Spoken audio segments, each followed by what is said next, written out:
মজুমদার কিন্তু নস্যাৎ করে দিয়েছেন।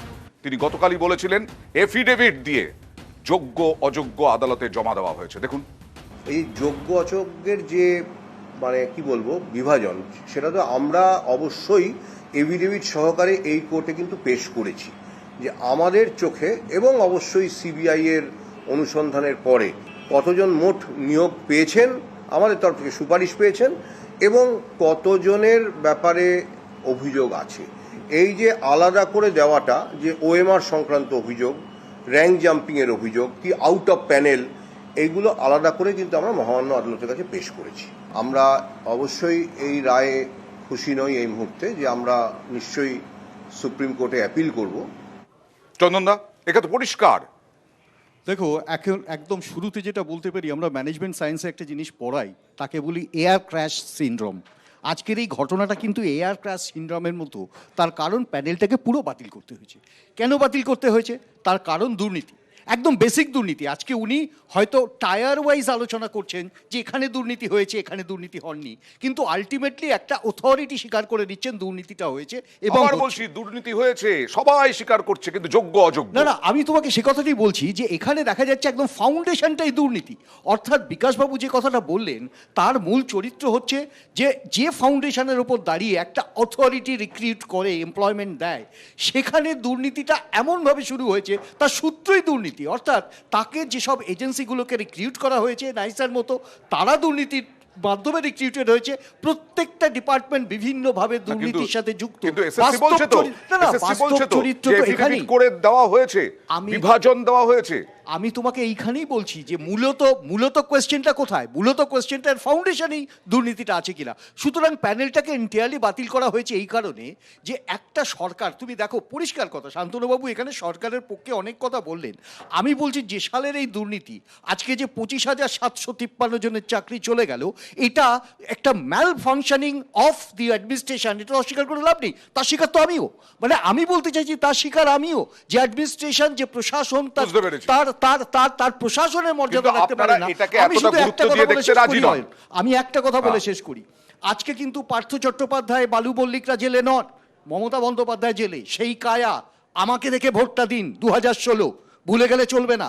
অ্যাডমিনিস্ট্রেশনের কালেক্টিভ রেসপন্সিবিলিটি। তার আগে অমিত শাহ আজকে এসেছিলেন, তিনি রায়গঞ্জে সভা করেন, মালদা দক্ষিণে রোড শো করেন। সেখান থেকেও গতকালের রায় নিয়ে কি বললেন দেখুন। कल ही 50,000 नौकरियां हाई कोर्ट ने सस्पेंड कर, 10 लाख 15 लाख नौकरी के लिए रिश्वत लेते थे। माता बहनों, आपके पास आपके भाई बेटों को नौकरी दिलाने के लिए 15 लाख रुपया है क्या? नहीं है। तो उनको नौकरी कैसे मिलेगी? उनके एक मंत्री के घर से 51 करोड़ रुपया कैश निकली। 51 करोड़। গতকাল থেকেই আক্রমণে মমতা বন্দ্যোপাধ্যায় বেআইনি চ্যালেঞ্জ করছেন এই রায়কে, এর কথাও বলেছেন, আর নাম না করে শুভেন্দু অধিকারীকে আক্রমণ করেছেন। টোটাল রায়টাকে আমরা চ্যালেঞ্জ করছি। 26,000 ছেলে মেয়ে, মানে প্রায় 1.5 লক্ষ 2 লক্ষ পরিবার। 8 বছর তারা চাকরি করেছে, 4 সপ্তাহের মধ্যে সব টাকা ফেরত দিতে হবে। Is it possible? এই অর্ডারটা বেআইনি অর্ডার। আমরা এটা নিয়ে উচ্চ আদালতে যাচ্ছি। আর আমার হাতে 10 লক্ষ চাকরি রেডি হয়ে পড়ে আছে রাজ্য সরকারে। শুধু করতে পারছি না এই বিজেপির জন্য। কিছু করলে বিজেপি গিয়ে কোর্টে গিয়ে একটা পিল করছে, আর বিজেপির পিল খেয়ে চাকরিটাকে কিল মেরে দিচ্ছে। আচ্ছা, তৃণমূলের প্রশ্ন রয়েছে, তৃণমূলের উদ্দেশ্যে প্রশ্ন রয়েছে। আমার প্রশ্ন এই যে গতকাল যে এতগুলো চাকরি বাতিল হলো, এর জন্য দায়ী কে বা কারা? বিজেপি নাকি সিপিএম? দেখুন, আমি আবার বলছি যে তৃণমূল কংগ্রেস দুর্নীতির সাথে আপোষ করে না। কোথাও কিছু হয়ে থাকলে তার জন্য সরকার এবং দল ব্যবস্থা নিয়েছে। পাশাপাশি মাথায় রাখতে হবে যে আমাদের সরকার কিন্তু চেয়েছে সমস্যার সমাধান করে যারা যোগ্য একজনও যাতে বঞ্চিত না হয়, এটা বারবার চেষ্টা করা হয়েছে। কিন্তু আমরা পাশাপাশি এটাও দেখেছি, এই বিকাশবাবুর মতো কিছু মানুষ এবং অন্যান্য বিরোধী রাজনৈতিক দলের মানুষ যারা ঘোলা জলে রাজনীতি করে প্রাসঙ্গিক হয়ে থাকার চেষ্টা করেছে, তারা কিন্তু সবসময় বিষয়টাকে আদালতের বেড়াজালে নিয়ে গিয়ে এমন একটা পরিবেশ তৈরি করেছে যাতে সরকার চাইলেও সমস্যার সমাধান করতে পারেনি। সরকারের কিন্তু সদিচ্ছা ছিল। আমি আবার বলছি, কোনো অন্যায় হয়ে থাকলে তৃণমূল কংগ্রেস দলগতভাবে বা সরকারগতভাবে তার সাথে আপোষ করে না। আপনি বলবেন প্রমাণ কি? প্রমাণ হচ্ছে প্রাক্তন শিক্ষামন্ত্রী তিনি কিন্তু কারাবাসে রয়েছে। আচ্ছা। পাশাপাশি আমি আবার বলছি, সরকার বারংবার বলেছেন, আদালতকে বলেছে আপনি পদ্ধতি ঠিক করে দিন কিভাবে কি করব, আদালত সেটাও করেনি। আদালত সরকারকে ফ্রি হ্যান্ড দেয়নি করতে। আর এই বিরোধীরা, বিকাশবাবুর মতো বাকিরা, আসবো। তারা নিয়মের আইনের বেড়াজাল তৈরি করে এমন একটা জিনিস তৈরি করেছে যাতে প্রক্রিয়াটা সরলীকরণ করা যায়নি। তরুণ যদি না না, দুটো উত্তর দেওয়া আছে। প্রথমত, ওই এসএসসির যে চেয়ারম্যান বর্তমান তিনি বলেন আমি জানিয়েছি, দুটো এভিডেভিট ফাইল হয়েছে। 3 মার্চ 2022, 15 জানুয়ারি 2024, দুটো এভিডেভিটে কোথায় তিনি সংখ্যাটা বলেছিলেন একটু দর্শকের সামনে দেখিয়ে দিক, মানুষ জানবে। সেকেন্ড, মমতা এত বড় ভুল বললেন মিথ্যে সাংবাদিক করে, বলছেন। গোটা বাংলার তৃণমূল সামনে। মানে চোর, তৃণমূল মানে মিথ্যেবাদী, মিথ্যে বলছে। তৃণমূলে অ্যাপয়েন্ট করা লোক মিথ্যেবাদী। সেকেন্ড, আমি রেকর্ড বলছি, আমার বিরুদ্ধে ব্যবস্থা নিক। থার্ড হচ্ছে, এই মমতা বন্দ্যোপাধ্যায় বলে না 1.5 লক্ষ ফ্যামিলি এফেক্টেড, 1.5 লক্ষ মানুষ এফেক্টেড। আমি একটু হিসাবটা ব্রড করি। 30 লক্ষ জন পরীক্ষা দিয়েছিল, 29.74 লাখ এফেক্টেড, ফ্যামিলি এফেক্টেড। যদি মানুষ এফেক্টেড বলি, 1 কোটির বেশি মানুষ এফেক্টেড মমতা বন্দ্যোপাধ্যায়ের দুর্নীতির জন্য। দাদা এতগুলো কথা বলছেন তো, আমি আবার বলছি, যোগ্যতার বেসিসে চাকরি হতো, দুর্নীতি করার দরকার কি ছিল? ওএমআর নষ্ট করার দরকার কি ছিল? সুপার নিউমারি পোস্ট ক্রিয়েট করার দরকার কি ছিল? চুরি করে টাকা খেয়ে চাকরি দেওয়ার দরকার কি ছিল? আর অভিযোগগুলো তো আমি করছি, নয়নদাটা মনে করে দিই। আর অভিযোগগুলো কার দিকে আপনি খুব ভালোভাবেই বুঝতে পারছেন শান্তনুবাবু, একেবারে তীব্র অভিযোগ। অয়নবাবু, আমি সবটা মানছি, কিন্তু পাশাপাশি আমি আবার বলছি, কম্পেয়ার করছি মানে আমি আমার রাজ্যকে সাপোর্ট করে দুর্নীতিকে সাপোর্ট করছি তা না। কিন্তু মধ্যপ্রদেশের ব্যাপক কেলেঙ্কারিকে আমরা ভুলে গেছি। ত্রিপুরায় 10,500 শিক্ষকের সাথে কি হয়েছিল আমরা কি ভুলে গেছি? গুজরাটের নিয়োগ দুর্নীতিকে আমরা ভুলে গেছি। ত্রিপুরায় কি বিজেপি হয়েছিল? শাসিত রাজ্যগুলোতে আমরা কি সেগুলো ভুলে গেছি? ত্রিপুরায় বামপন্থী আমলে সুতরাং হয়েছিল, সেই কিন্তু কি জায়গাটা হয়েছিল? মাথায় রাখুন। বামপন্থী আমলে আপনি ত্রিপুরায় আসলে হয়েছিল, ধর্মপরাধের কিন্তু শিকার। বেনিয়ম হয়েছিল, টাকা ব্যাপক- নিয়ে চাকরি বিক্রি হয়নি। ব্যাপক আমি কেলেঙ্কারিতে বামপন্থীদের কি হয়েছিল? সমর্থন করি না, তাও ব্যাপক বলতে বাধ্য কেলেঙ্কারিতে হচ্ছি। কি হয়েছিল? 10,334 আপনি জনের আমাকে চাকরি বলুন, সুপ্রিম মধ্যপ্রদেশের কোর্ট বাতিল ব্যাপক করেছিল, কারণ কেলেঙ্কারিতে বেআইনি কি হয়েছিল। হয়েছিল? এটা তো চুরি করেছে। একটু কাইন্ডলি বলুন, ব্যাপক মধ্যপ্রদেশের কেলেঙ্কারিতে কি ব্যাপক হয়েছিল? কেলেঙ্কারিতে ব্যাপক কি হয়েছিল? investigation চলছে, একটা খারাপ আমি মানছি, ব্যাপক একটু খারাপ। বলুন। এখানেও তো সেখানে investigation example নেবে? চলছে। আবার বলছি, ব্যাপক থেকে কিন্তু example নেবে? কিন্তু ব্যাপমের জন্য মধ্যপ্রদেশের এগিয়ে বিজেপি বাংলা। সরকার Okay. বছরে বিজেপির 57,000 মন্ত্রীর বিরুদ্ধে আলাদা। পদক্ষেপ দু নেয়নি। বছরে আর 57,000 আমাদের চাকরি বাতিল সরকার হলো। বা দল কিন্তু 32,000 পদক্ষেপ প্রাইমারি, নিয়েছে। তফাৎটাই এখানে। 25,000 তফাৎটাই এখানে। দুর্নীতিকে 57,000 একেবারেই সমর্থন করে না তৃণমূল চয়নদা, দুর্নীতিকে একেবারেই সমর্থন করে না। এবং এটা তো বারবার বলা হচ্ছে, এই যে রাজনীতি, তার সঙ্গে বিভিন্ন যে বিষয়গুলো, আদালত, তারপরে আইন, আদালত, এই সবের মিলেই কি এই যোগ্য অযোগ্যদের একটা একেবারে কথা ঘাড়ে? আপনাকে বলি অয়ন, আপনি দীর্ঘদিন সাংবাদিকতা করছেন, আপনি আমার থেকে জুনিয়র, কিন্তু সাংবাদিকতা করছেন আমার ঠিক পরে পরেই আপনাদের কাজ শুরু হয়েছিল। প্রথম কথা কি জানেন তো, যদি সঠিক কিছু প্রক্রিয়ার মধ্যে দিয়ে যাওয়া হতো, গতকাল প্রেস কনফারেন্স যখন হয়, তারপরেই তো সিদ্ধার্থ মজুমদার প্রেস কনফারেন্স করেন, ওখানে জিজ্ঞেস করা হয়েছিল যে যারা যোগ্য তাঁরা কিভাবে চাকরি ফেরত পাবেন। তখন সিদ্ধার্থ মজুমদার একটা কথা বলেন যে আমাদের কাছে ওএমআর শিট নেই, ওএমআর শিট ডিস্ট্রয় করে ফেলা হয়েছে, ওএমআর শিট ডিস্ট্রয় করে ফেলা হয়েছে। 1, 2, তাহলে ওএমআর শিট পাওয়া যাবে কি করে?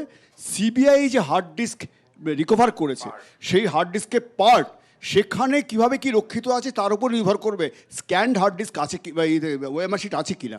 তাহলে ভেবে দেখুন, যদি স্বচ্ছতা থাকতো 2016 ওএমআর শিট সেটা এসএসসি প্রিজার্ভ করে রাখতো, কারণ এই দিন আসতে পারে, অন্তত 8-9 বছর তো রাখা উচিত ছিল। হ্যাঁ, আচ্ছা, যেটা আমি পরিষ্কার কথা বলছি সেটা থেকে তরুণ জ্যোতিকে আরেকটা বিষয় আমি মনে করিয়ে দেবো, যে ত্রিপুরাতে যে চাকরিগুলো চলে গিয়েছিল সেগুলো সুপ্রিম কোর্ট আবার ফেরত দিয়েছে। ফেরত দেয়নি। এই জায়গাটা ফেরত দেয়নি, কারণ সুপ্রিম কোর্টে ওরা গেছিল। Okay, ত্রিপুরা না, বাংলায় আসি। এই বাংলাতে 10 লক্ষ কর্মসংস্থান আছে বললেন, চাকরি আছে। প্রতি বছর এরপরে যদি স্বচ্ছতার সঙ্গে রাজ্য সরকার চাকরি দেয়, আমি তখন চাই 2026-এর আগে সবথেকে বড় খুশি তোমরা হব। চাপে পড়ে যাবে কিনা, আমি এইরকম প্রশ্ন আমি উঠছে। সব থেকে বেশি খুশি হব আমার পশ্চিমবঙ্গের বেকার যুবকরা যদি চাকরি পায়, কিন্তু এটুকু প্রমিস করুক যে চাকরিগুলো বিক্রি করবে না, তরি তরকারির মতো চাকরিগুলো বলছেন তো খোলা মার্কেটে বিক্রি করবে না। সমর্থন নয়। প্রত্যেক ঘোড়ার চাকরি বলছেন বিক্রি তো হয়েছে, দুর্নীতি সমর্থন নয়। Primary, upper primary, 9, 10, 11, 12, college service commission, municipal service অয়নবাবু, কমিশন, তাহলে প্রত্যেকটা ভারতবর্ষে চাকরি বিক্রি 45 হয়েছে। বছরে Health সবথেকে বেশি recruitment বেকার board চাকরি মানে বিক্রি আপনি হয়েছে। বলছেন বিরোধীদের বিশ্বাস ভরসা আমি আপনাদের একটু- উপর আমি হারিয়েছে, একটাই- মানুষের বিশ্বাস ভরসা আমি হারায়নি। একটাই প্রশ্ন করছি, তাহলে ভারতবর্ষে এই মুহূর্তে 45 বছরে সব থেকে বেশি বেকার কেন? বা 2014 নরেন্দ্র মোদীর সেই প্রমিস বছরে 2 কোটি চাকরি, তার মানে 10 বছরে 20 কোটি চাকরি, কটা চাকরি হয়েছে? কটা চাকরি হয়েছে, ভারতবর্ষের বেকারত্বের হার আজকে এই জায়গায় কি করে গেছে, তার উত্তর তরুণজ্যোতি বাবু একটু যদি দিয়ে দেন। বলছেন যে এখানে যদি কর্মসংস্থান হয় তাহলে ভালো, খুশি, কিন্তু বিশ্বাস করতে পারছে না যে দুর্নীতি করে চাকরি হবে না, খোলা বাজারে বিক্রি স্বচ্ছতার করবেন না, সঙ্গে হবে না। সেগুলো বলুন। আমি তো আবার বললাম নিজের পরিচালিত রাজ্যগুলো আরে আমি তো এই রাজ্যে থাকি দাদা, আমি নিজের এই রাজ্যে পরিচালিত থাকি, কিন্তু আমি আপনি তো বড় একটা হয়েছি এই সর্বভারতীয় রাজ্যে। দলকে রিপ্রেজেন্ট করেন। আপনি বলুন না, কিন্তু আপনি আপনারা আপনি তো চাকরিগুলো কেন্দ্রের বিক্রি শাসক করবেন না, দলকে গ্যারান্টি দেবেন? represent করেন। চাকরি যে বিক্রি করবেন না, গ্যারান্টি আপনি দেবেন? তো শাসক এই খোলা দলের মার্কেটে বিক্রি হবে না? এই প্রশ্নের উত্তর দিয়ে দিন। দলকে একটা কথা বলতে পারি, গ্যারান্টি দিতে পারি, যদি দুর্নীতি হয় জানা গেলে আমাদের দলের কেউ যুক্ত থাকলে এই তো ব্যতিক্রমী ব্যবস্থা নিয়োগ। নেব।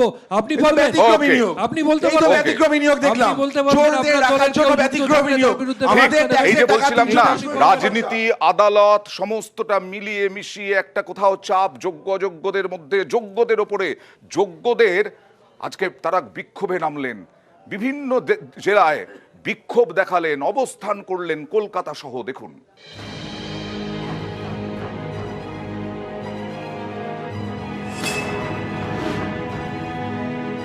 শিলিগুড়ি সুনেত্রা মণ্ডল জীবন বিজ্ঞানের শিক্ষক, তার স্বামী মৃত্যুঞ্জয় সরকার, তিনিও সরকারি স্কুলের শিক্ষক।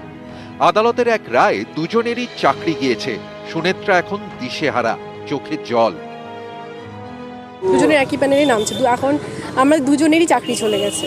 সবার সাথে থেকেই লড়বো, নিজের যোগ্যতা প্রমাণ দিব, লড়াই চালিয়ে যাব। মঙ্গলবার শিলিগুড়ির বাঘাযতীন পার্ক ময়দানের সামনে জমায়েত, চাকরিহারাদের জমায়েত। প্রত্যেকেরই প্রশ্ন, যোগ্যদেরও কেন চাকরি গেল? এই ধরনের রায়ে আমরা সত্যি ভীষণভাবে শকড। আমরা যারা সত্যি ভীষণ কষ্ট করে চাকরি পেয়ে আজকে এতদিন ধরে চাকরি করছি, আমাদের কাছে এটা সত্যি অমানবিক বলে মনে হচ্ছে। বহরমপুর ময়দানেও চাকরিহারাদের জমায়েত, একজোট হয়ে লড়াইয়ের শপথ। আমরা যারা এত কষ্ট করে পরীক্ষা দিয়ে পাশ করলাম, তাদেরকেও কেন এই সাফারটা করতে হচ্ছে? তার সঙ্গে শুধু চাকরির কথা নয়, যে আমাদের দেখুন একটা সম্মানেরও তো ব্যাপার, যে আজকে প্রত্যেকের কাছে আমরা কোথাও দাগি হয়ে গেছি, আমরা কিছুই করলাম না, তবুও আমাদের সম্মানটা কোথাও না কোথাও গিয়ে ক্ষুণ্ণ হচ্ছে। তো এর দায় কে নেবে? ডিভিশন বেঞ্চের নির্দেশে কোচবিহারেও অনেকের চাকরি গিয়েছে, যার মধ্যে অনেকেই নিজেদের যোগ্যতায় চাকরি পেয়েছেন বলে দাবি। তাদের মাথায় হাত।